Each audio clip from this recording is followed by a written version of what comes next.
ধ্বনির বিপর্যয়। এখন ধ্বনির বিপর্যয় জিনিসটা কি একটু খেয়াল করেন। শব্দের মধ্যে দুটো ব্যঞ্জনের পরস্পর জায়গার পরিবর্তন ঘটলে, শব্দের মধ্যে দুটো ব্যঞ্জনের পরস্পর জায়গার পরিবর্তন ঘটলে তাকে ধ্বনি বিপর্যয় বলে। শব্দের মধ্যে দুটো ব্যঞ্জনের পরস্পর জায়গার পরিবর্তন ঘটলে তাকে ধ্বনি বিপর্যয় বলে। যেমন কি, আসলে আমরা একটু উদাহরণ দেখি।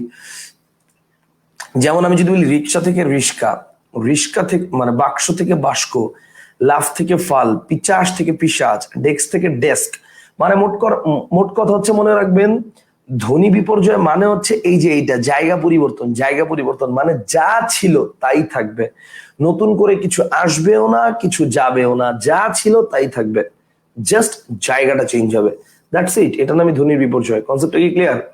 যা ছিল তাই থাকবে, জাস্ট জায়গাটা পরিবর্তন হবে, দ্যাটস ইট। এটা নামে ধ্বনির বিপর্যয়। আশা করি বুঝতে পারছেন।